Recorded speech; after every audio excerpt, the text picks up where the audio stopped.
Huntington disease is genetic. This is hereditary. It's a movement disorder. The name is also called Huntington's chorea. Chorea means dance, right? Choreography. So this is a chronic progressive, again, hereditary disease characterized by unpredictable involuntary choreiform. Again, this is like a dance. If you want to see a video, just really quickly. And you don't see them often because they're not out in the community because it's not safe. They typically fall, they frequently fall. These patients are homebound.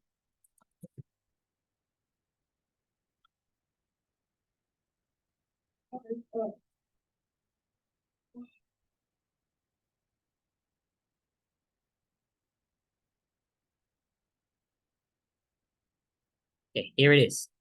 So that's how they appear, non-stop, 24/7. Okay. So can you sleep? Can you eat? Do you want to have kids like this? So if you have it, do you want to pass it on? Do you have more kids with Huntington's? So what's always included in the management of this disease? Genetic counseling. Yeah, basically, if you ask me frankly, don't have kids. Okay, you have bad genes. I mean, you want more of this, right? Of course, that's I'm not the patient. Okay, to each his own. But I mean, come on. No, you want your kids to have this? The problem is it's not present at birth. Look at the age when it starts. It's in the 30s. Okay, so you could be born totally normal.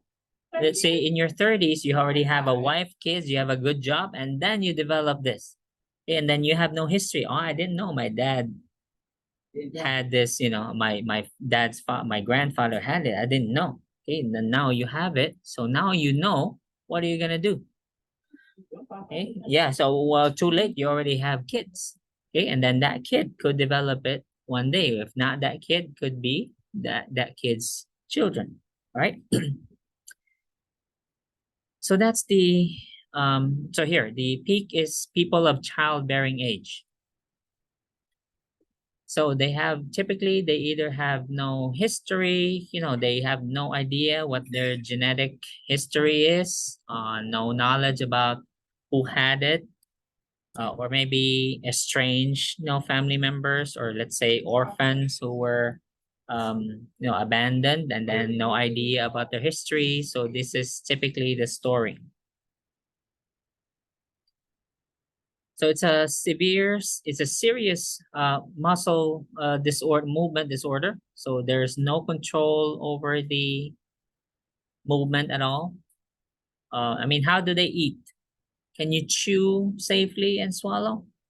Once you have the disease, very difficult. Okay.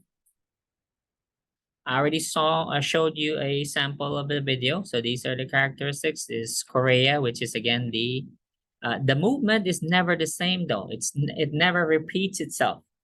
Okay, it's never the same dance. So it'll be totally different dance each from one moment to the next. Totally unpredictable. Very difficult to move. They walk like this. Okay. I already mentioned speech is a problem. Chewing and swallowing is a problem. All right. So do they live long? Once they have the disorder, typically if they stay at home with a really good family support, but most of the time they'll be in an institution. They don't grow old. I mean, how? Right? Unless you have a tube feeding, so yes, maybe you'll extend your life, but normal eating and drinking, swallowing can't. It's not possible. That's basically it. There's really limited treatment. Treatment is there's no cure. It's genetic.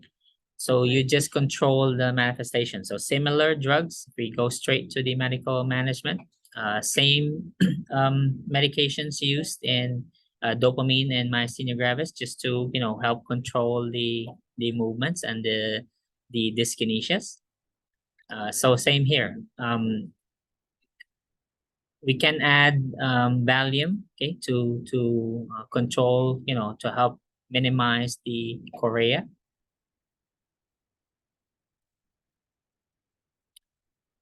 They can benefit from the same treatments as with Parkinson's. Okay, so we still give them Sinemet. Any questions? That's bad. Unless they are institutionalized, not long, probably in their 50s. That's it. So they will have it. Or less. But as soon as you insert a feeding tube, That's it. they can live independently, unless of course they, aspirate from their saliva, their secretions. Then that's a different story. Because even though if they're not eating, they do have saliva, okay? So they can still aspirate from that. And then pneumonia again and sepsis. So it's a sad condition. Okay, so again, do you want your kids to make more? No, not stop. Again, it's a free country, it's like abortion thing. So it's a personal decision. So here's your safety. So number one is prevention of falls. Nothing new. I mean, you know this already, right? Just review because I will copy and paste some options. Okay, easiest way to make a test chart 65 for.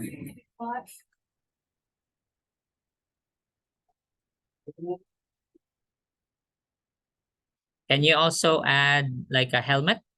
Yes. Yeah, why not, right? And they can sustain head injuries.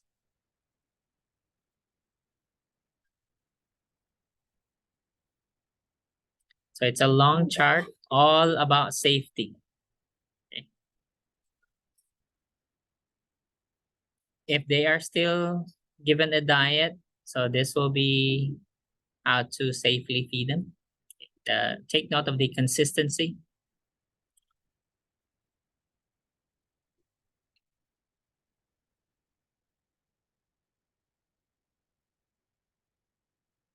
Any questions?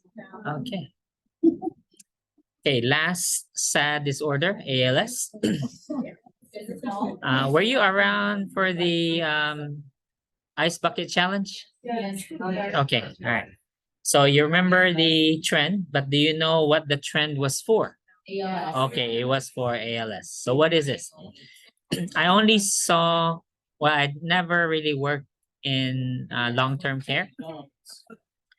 And for the short time I did, I was this working as supervisor, though, so no direct patient care. So I did see some ALS, but they are very seldom in a hospital. So I had one recently. So patient, most of these guys have an advanced directive. They have a DNR, DNI. I mean, what for, right? The condition is fatal. So they have about 3 to 5 years from the moment of diagnosis. Most people are on Riluzole. So you'll see this drug.